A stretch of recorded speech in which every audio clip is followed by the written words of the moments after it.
Dans les vidéos précédentes, nous nous sommes arrêtés sur les sélecteurs de type balise, id et classe, mais nous n'avons pas encore vu les sélecteurs de type composé. C'est ce que nous allons voir maintenant. J'ai dans ce document créé trois listes, une non ordonnée, une ordonnée et une non ordonnée à l'intérieur d'une balise div. Pour comprendre l'intérêt des sélecteurs composés, je vais avant tout redéfinir la décoration de mes éléments de liste, c'est-à-dire de la balise li. Je vais donc aller dans mon panneau de style CSS, ajouter une nouvelle règle de CSS. Je vais sélectionner un sélecteur de type balise. C'est bien la balise li qui m'intéresse et je vais stocker cette règle dans ce document uniquement. Je clique sur OK et dans la catégorie liste, je vais m'intéresser à ce menu déroulant list style type, c'est la décoration de cet élément liste. Et je vais choisir Square. Je clique sur OK. Et maintenant, je remarque que toutes les balises li ont désormais la même décoration. Il s'agit d'un petit carré. Et je me rends compte que la balise ordonnée, qui avait précédemment des chiffres, 1, 2, 3, a désormais également des petits carrés comme décoration. Et elle n'apparaît donc plus comme une liste ordonnée. J'ai donc un problème et la définition de balise imbriquée va me permettre de le résoudre. Je vais supprimer cette règle en cliquant sur Corbeille. À nouveau, mes listes apparaissent avec leur style par défaut. Et cette fois-ci, je vais ajouter une nouvelle règle. Mais au lieu de sélectionner un type de sélecteur balise, je vais choisir le sélecteur composé. Dreamweaver par défaut me propose une imbrication de balises en fonction de l'élément cliqué dans l'éditeur visuel. Je vais redéfinir les balises li à l'intérieur des balises OL, c'est-à-dire liste ordonnée, ces balises qui elles-mêmes se trouvent dans la balise body. Je peux choisir d'être moins spécifique et de supprimer la balise body en cliquant sur ce bouton. Pour commencer, je préfère avant tout définir les balises li qui se trouvent dans des listes non ordonnées, et donc au lieu de choisir OL, je vais choisir UL, je vais éditer cette balise. J'ai en dessous une aide qui m'indique que le sélecteur appliquera la règle de style à tous les éléments li qui se trouvent dans n'importe quel élément ul.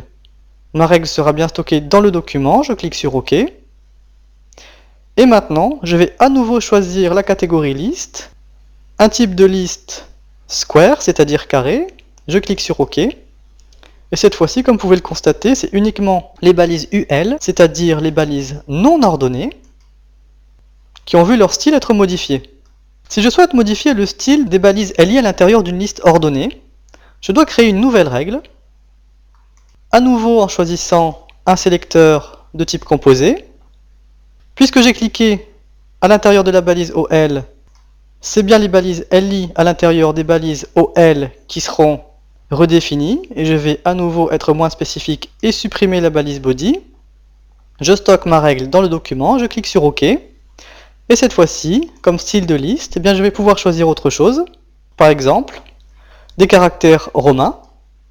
Je clique sur OK. Et comme vous le voyez, les éléments de liste à l'intérieur d'une liste ordonnée ont une définition de style différente des éléments de liste à l'intérieur des listes non ordonnées. Alors je peux également être encore plus spécifique. Je vais créer une nouvelle classe que je vais appeler listing. Je la stocke uniquement dans ce document, je clique sur OK. Pour cette classe, je ne définis aucun style, je clique directement sur OK. Ma classe a bien été créée et je vais sélectionner la div et appliquer la classe listing à cette div. Puis je vais créer un nouveau style. Je choisis un sélecteur composé, mais cette fois-ci, regardez, je vais définir les balises li à l'intérieur des balises ul non ordonnées, liste non ordonnée, à l'intérieur d'un élément qui possède la classe listing. Je vais cliquer sur OK. Et je vais choisir par exemple une couleur rouge, des caractères gras. Je vais cliquer sur OK. Et comme vous pouvez le constater, ce sélecteur composé me permet de redéfinir des listes non ordonnées que j'avais déjà redéfinies par ailleurs, en leur ajoutant des nouveaux styles, puisque grâce à l'imbrication des balises, j'ai pu définir un style spécifique pour les éléments de liste non ordonnés qui se trouvent à l'intérieur d'une balise possédant la classe listing. Ces sélecteurs imbriqués sont donc très pratiques afin de modifier le style d'un ensemble d'éléments à l'intérieur d'une balise spécifique ou à l'intérieur d'un élément possédant une classe spécifique. Voyons maintenant comment utiliser les sélecteurs de type pseudo-classe.